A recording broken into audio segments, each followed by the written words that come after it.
আসসালামু আলাইকুম। ফিরে এলাম আরেকটি গল্প নিয়ে। ছোট্ট একটি শহর, অনেকগুলো পরিবার বাস করে। তার মধ্যে খুব ভদ্র, শান্তশিষ্ট, রুচিশীল, ধনী একটা পরিবার আছে। তাদের ডুপ্লেক্স বাড়ি, সামনে বিশাল গার্ডেন, বিভিন্ন রকমের ফলমূল, সামনে লন, অনেকগুলো গাড়ি, ঈর্ষণীয় একটা অবস্থান। বাড়ির মালিকের নাম হচ্ছে রোজারিও, তার স্ত্রী হচ্ছে মেরি, আর তাদের দুইটা ছেলে, পলিন 14 বছর বয়স, জ্যাক 10 বছর। এই নিয়ে তাদের খুব সুখী একটা পরিবার।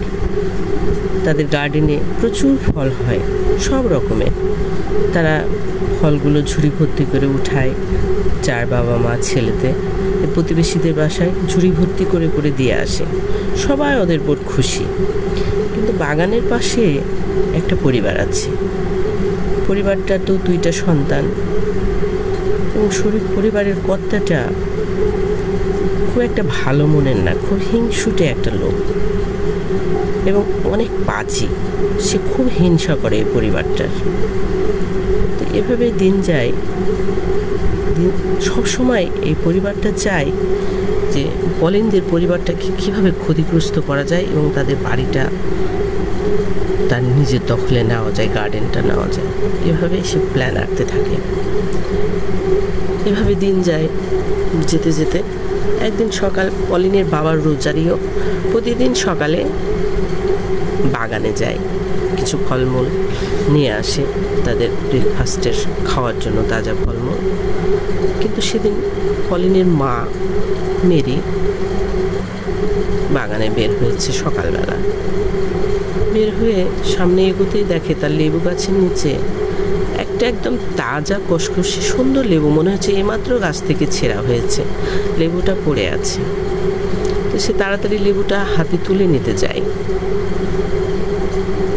তুলে নিয়ে দেখে খুব সূক্ষ্ম ছোট ছোট সূচ লেবুটাতে ফোটানো এবং রক্ত মাখানো।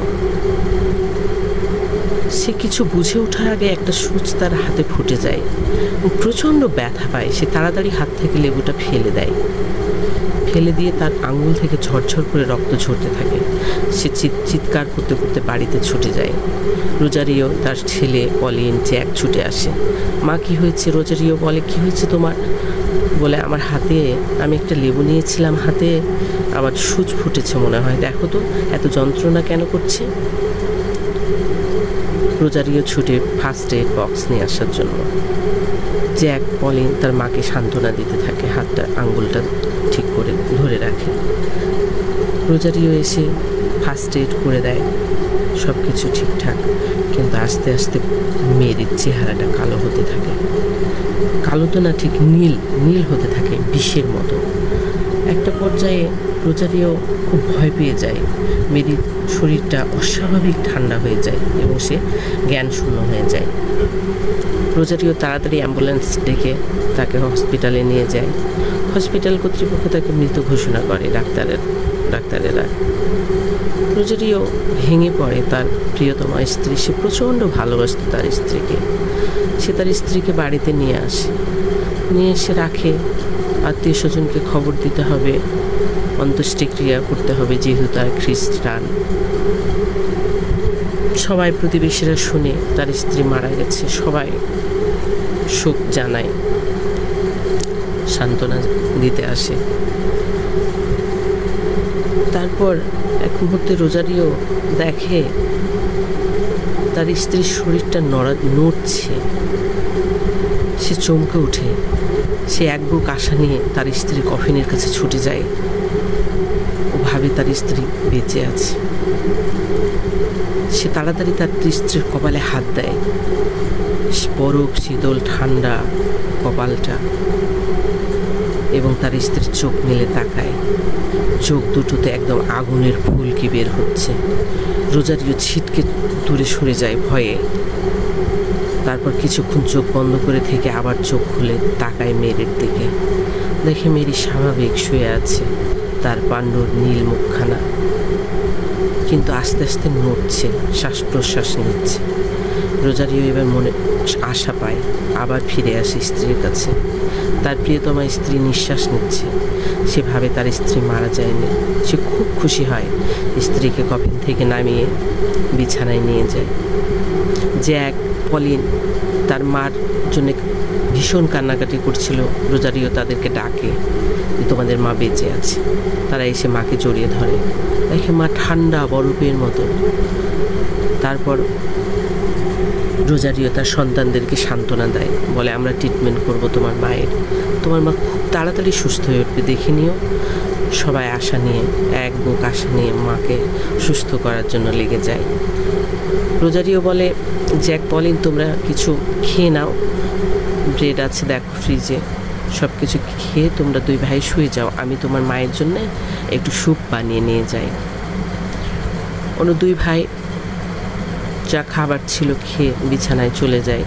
এদিকে ফ্রিজ থেকে রোজারিও একটা মুরগি বের করে। মুরগিটা ডাইনিং টেবিলের উপর রেখে সে রান্নাঘরে চাকুর জন্য যায়। সে ভাবে আমি ডাইনিং টেবিলে এটা কাটাকুটি করবো আর আমার স্ত্রীর দিকে খেয়াল রাখবো, তারপর রান্নাঘরে গিয়ে রান্না করব তার জন্য স্যুপ। যদি নল দিয়েও খাওয়াতে পারি তো আমার মেরি তাড়াতাড়ি সুস্থ হয়ে উঠবে। কিন্তু সে চাকুটা নিয়ে ফিরে এসে দেখে মুরগিটার শুধু হাড্ডি কয়টা পড়ে রয়েছে, মাংসর ছিটে ফোটাও নেই। সে হকচকিয়ে যায়, জানালা দরজার দিকে তাকায় কোনো কুকুর বিড়াল এসেছিল কি না। আবার ওই মুহূর্তে চিন্তা করে, যদি কুকুর বিড়াল হয়ে থাকে তাহলে তো পুরো মুরগিটাই নিয়ে যাবে, এবার হাড্ডিগুড্ডি রেখে যাবে কেন? আর সামান্য কয়েক সেকেন্ড বা 1 মিনিটের মধ্যে তো এই মুরগিটা খেয়ে ফেলা সম্ভব না। সে এত কিছু চিন্তা করতে পারে না। তার স্ত্রীর কথা ভেবে সে আবার ফ্রিজ থেকে আরেকটা মুরগি বের করে। এখানে বলে রাখা ভালো, মুরগিগুলো বরফ হয় না, ঠান্ডা থাকে কিন্তু নরম। সে মুরগিটা নিয়ে এবার রান্নাঘরে যায়। রান্নাঘরে যেয়ে মুরগিটা সুন্দর করে কেটে ধুয়ে হাঁড়িতে রাখে, যে হাঁড়িতে সে স্যুপ রান্না করবে তার স্ত্রীর জন্য। এই মুহূর্তে সে মনে অনুভব করে তার পিছনে কেউ দাঁড়িয়ে আছে। সে ঘুরে তাকাতে যেয়ে লুটিয়ে পড়ে মেঝেতে অজ্ঞান হয়ে। তারপর কিছুক্ষণ পরে হুঁশ ফিরে আসে এবং উঠে দাঁড়ায়, দেখে তার হাঁড়িতে মুরগি নেই, শুধু হাড্ডিগুলো পড়ে আছে। সে কিছুই বুঝতে পারে না, তার মাথার ভিতর ঝিমঝিম করতে থাকে। সে কোনো কিছু মিলাতে পারে না। সে চুপচাপ যেয়ে তার স্ত্রীর পাশে বিছানায় শুয়ে যায় ক্ষুধার্ত অবস্থায়। সে তার স্ত্রীকেও কিছু খাওয়াতে আর তার মনে কিছু হয় না। সে এতটাই বিভ্রান্ত হয়ে পড়ে যে তার আর কিছুই ভালো লাগে না। সে শুয়ে যায়। এদিকে জ্যাক আর পলিন দুই ভাই। ছোটো ভাই জ্যাক বলছে পলিনকে, ভাইয়া খিদা পেয়েছে যে। পলিন বলল, ঠিক আছে যা, ফ্রিজে কি আছে নিয়ে আয়, দুই ভাই খেয়ে তারপর শুয়ে যাব। জ্যাক বলছে, ঠিক আছে তুমি তাহলে তাকাও, আমি ফ্রিজ থেকে নিয়ে আসি।